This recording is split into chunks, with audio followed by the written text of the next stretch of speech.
Good afternoon, everyone. Welcome to the first in our virtual tea inspiration sessions. Now, this is the first time we're talking to the public. Our School of Tea was established in 2008, and it has inspired hospitality professionals around the world. So we are particularly honored, my colleagues and I, to have the opportunity to share our love for tea with each of you. Thank you for joining us. Now, how this session will be run is we're going to be talking tea. We're going to be doing a little bit of tasting, and we're going to be asking you a few questions. Questions are not mandatory, but try to answer them, please, if you like what we're asking. It's impossible to cover 5,000 years in 20 minutes, but we're going to give it a try. And so the most important thing about tea is it is natural. It is incredibly varied. It is so varied that there is no natural herb that offers that same spectrum of taste, flavor, texture, variety. And the colors that you see on this slide here, they're simply the tip of the iceberg, because the array of different colors, hues that white tea, green tea, oolong, black tea, strong black tea offer, it is absolutely beguiling and incredible to consider. And we have a question for you. What kind of tea do you like? Black tea, green tea, white, oolong, or herbs? Tell us what you think.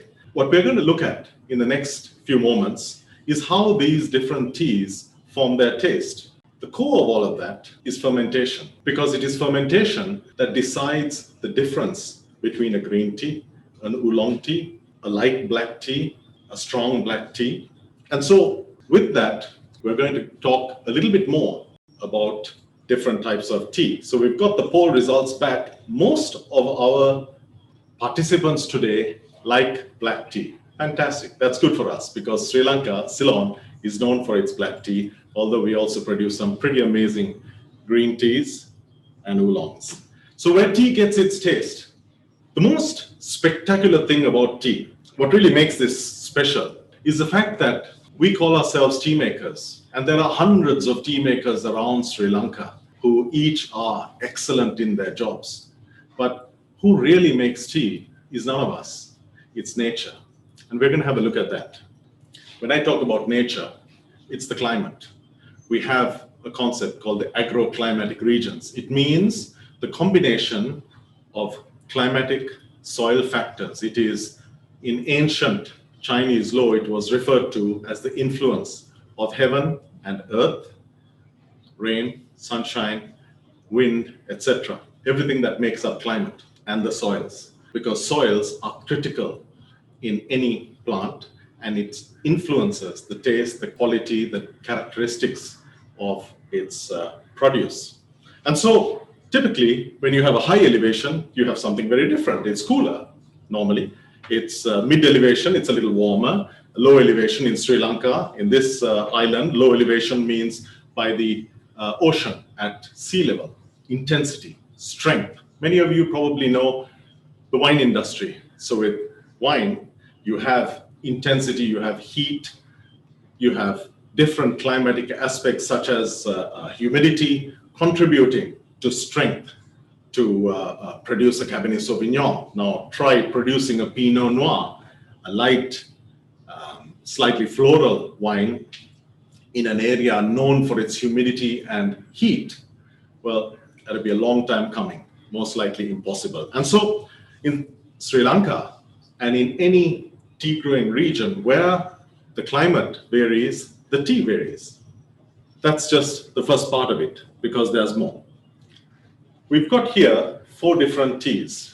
Now here, we're showing you on the slide where each of these teas come from.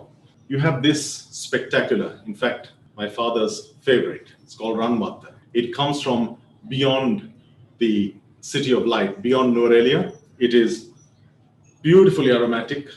It's light, little bit of citrus. It's got a mild oakiness, but not too much. It's a little floral, little grassy, and so more herbaceous, less intense.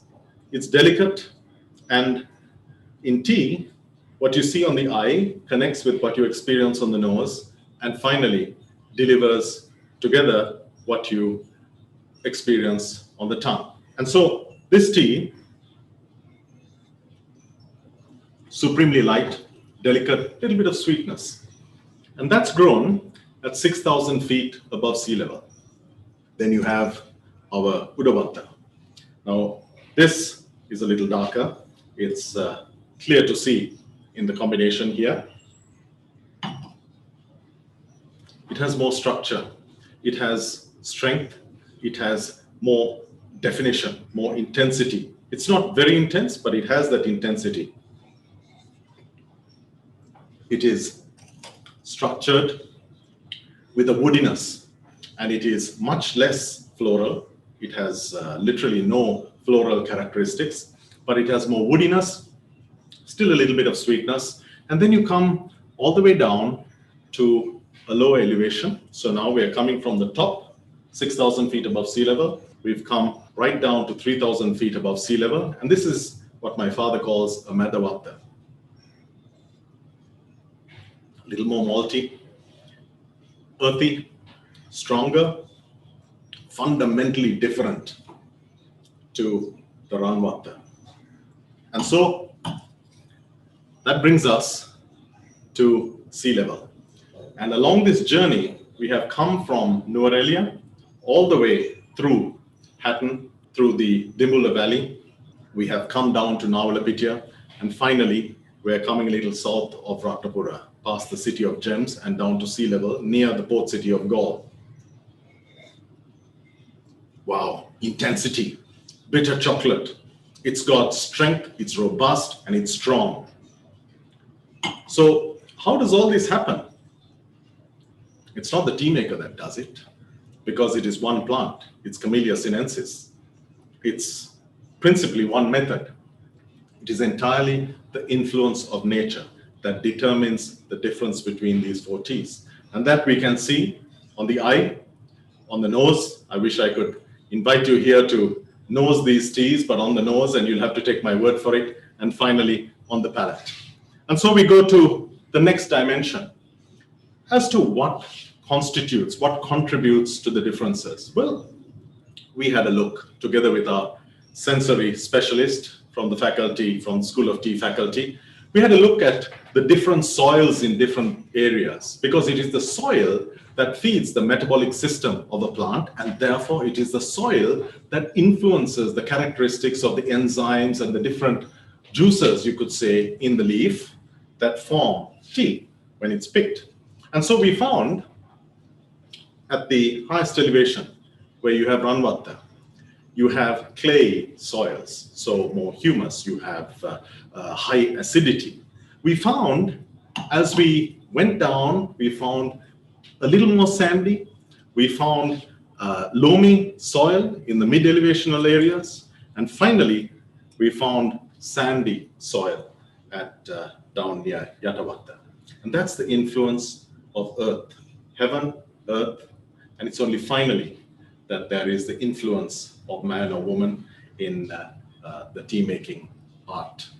And so soils are one aspect, but the sense of place that each of these teas is blessed with and what makes taste in each case is a combination of different characteristics. Climate means wind, it means rainfall, it means the pre-monsoonal winds which precede the monsoons that we have here, which also means the temperature differences that happen from time to time.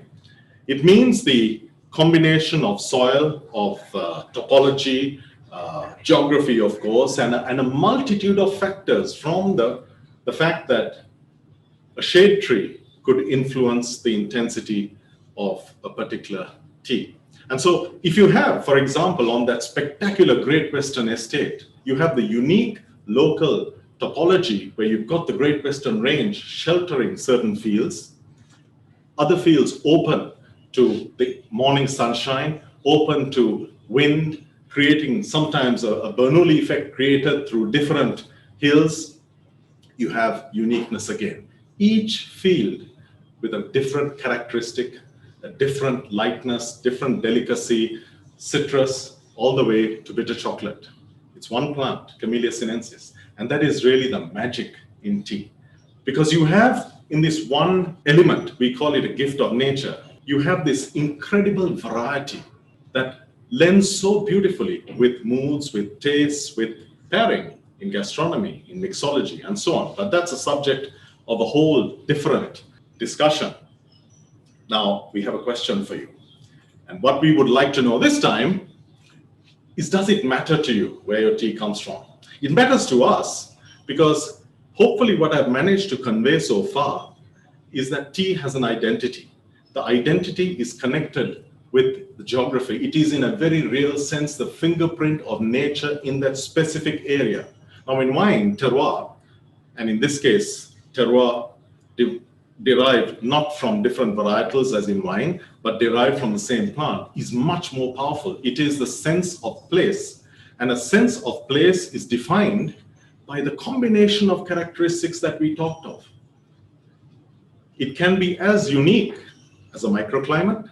It can be even more unique if, for instance, you have a eucalyptus tree shading a particular plant. That plant is going to give you a very different tea to the other plants that are not shaded in the same way. And so you have this extraordinary beauty, the variety that is responsible for all of the different uniqueness in teas.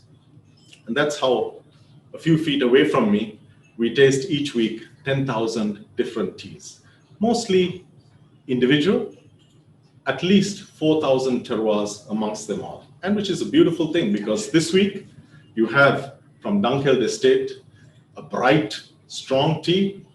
Next week, it's something completely different. Same estate. What happened? The weather changed.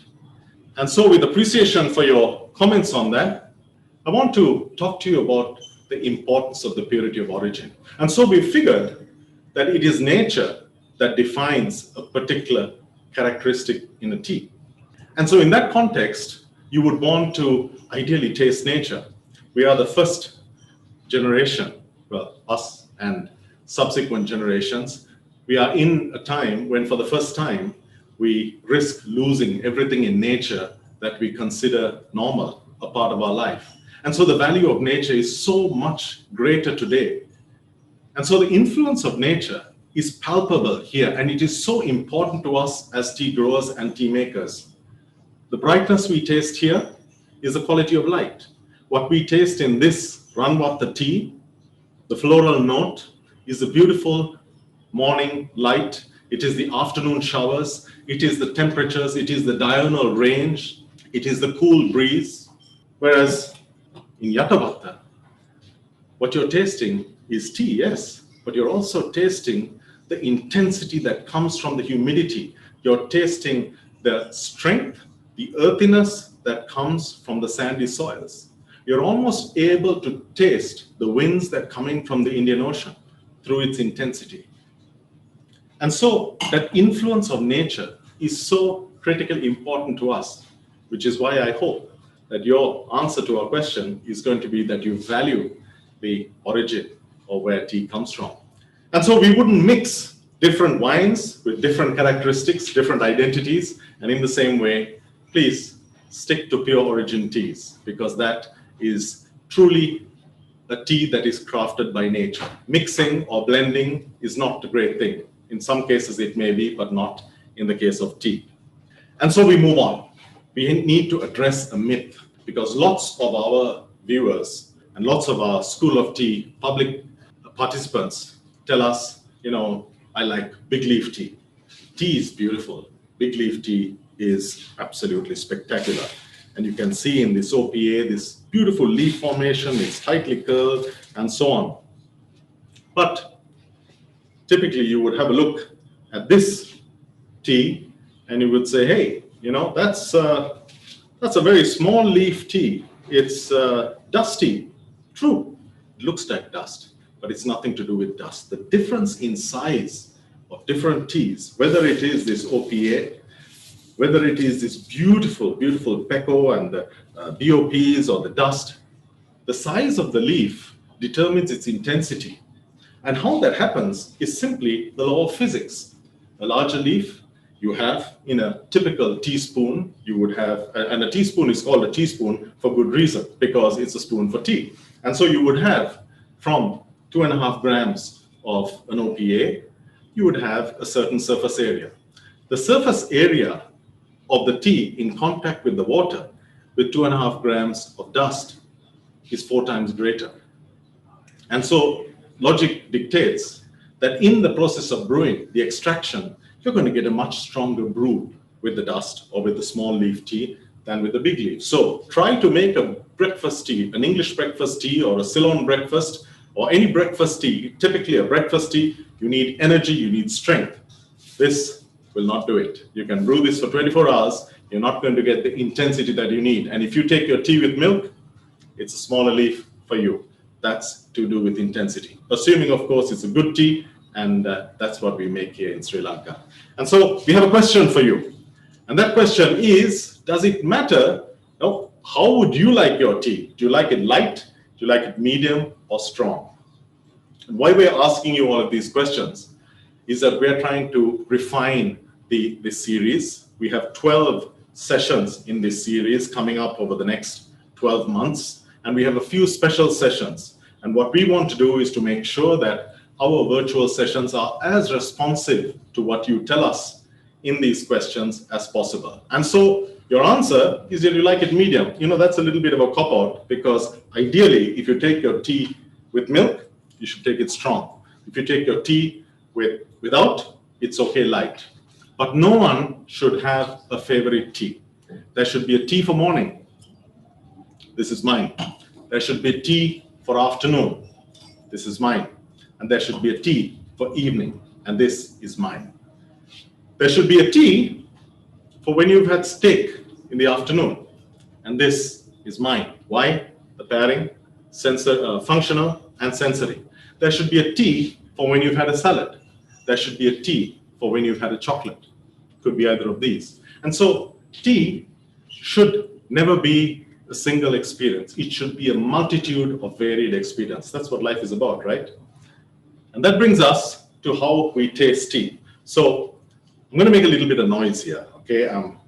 Apologize to all of those who insist on good manners. It's not a question of manners. It's a question of being accurate. And so typically, and once again, cheers, we drink tea in this way. It's wonderful. You have the taste, you have the sweetness, you have different characteristics of the tea, you have the texture as well. But like a wine taster, in tea, that only gives us 50% of the resolution of this particular tea. And so the slide here shows that typically half of the tasting is done in your brain, which is why we do this.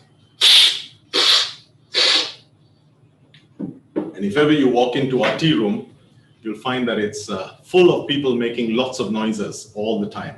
The reason is you need to be able to aerate your olfactory bulb so that in addition to the 5 senses on your tongue, you're also tasting with the brain.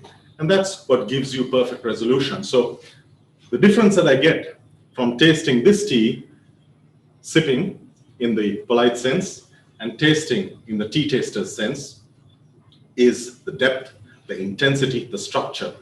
I would need to know that if I was analyzing the sensory aspects of the tea, to do a pairing, for example, to understand the quality of manufacture and so on. Typically, you wouldn't have to do it, so don't worry. It's not going to be a noisy afternoon tea at home, but it's something that we need to do. So what do we mean by freshness in tea? When a tea is made and when it leaves our factory, typically you would have around 2% moisture. And we're talking about freshness for a very practical reason. Gradually, as you have the ambient humidity, and well, in Sri Lanka, it can be 70% upwards, depending on whether it's raining or not.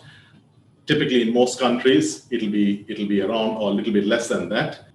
You have the tea absorbing moisture. Tea is hygroscopic. It just absorbs everything. Right now, if I was wearing an intense aftershave, it would be in this tea within 5 to 10 minutes. And so in the same way, tea absorbs moisture. So make sure that when you get your tea, you retain its freshness. Why? Because freshness is critical for flavor and for the natural goodness. When you have a tea at 2% moisture, eventually it goes up to 4%, 8%, 10%. By the time it reaches you, it should be around 12, 13%. But beyond that, it can develop bacteria. it can develop aflatoxins. What these do, they're not going to harm you because you put the hot water in and you neutralize anything that might be negative in there. But what they do is they attack the flavor and they make the tea milder. It loses that fingerprint of nature we talked about, and it also attacks the natural antioxidants. Flavor and antioxidants are connected, which means you don't get all the goodness in tea. Goodness we're going to talk about at a future session. So freshness is important because it is freshness that gives tea the aroma, color, antioxidants. That's the goodness, and the taste. I'm going to tell you why taste matters. Taste matters because it is the taste of nature that is principally important. Taste matters because it connects with your lifestyle. This tea in the morning gives you a great energy boost. You feel good because of its organoleptics. This tea in the evening, it combines with your mood. It's a relaxed, chilled out tea. It's also great if you're considering adding a little bit of gin as against adding rum. But that's, again, a whole different discussion. So tea, gastronomy, and mixology. Now that brings me up to time, and I want to tell you, we have a few sessions coming up, 12 sessions in all in this series. And the next one is happening on the 17th of December. It's called All I Want for Christmas is My Tea-Inspired Cocktail or Vegan Mocktail. And what we want to do is we want to share with you some of the principles I talked about. You understood what constitutes taste in tea. Well, now we need to understand how we make that relevant to our lifestyles. Cocktails and mocktails are one way. And then thereafter, we're going to be talking about tea trends for 2021. But that will be in January. But we have questions. And before you go, we would like to ask you, was the session useful?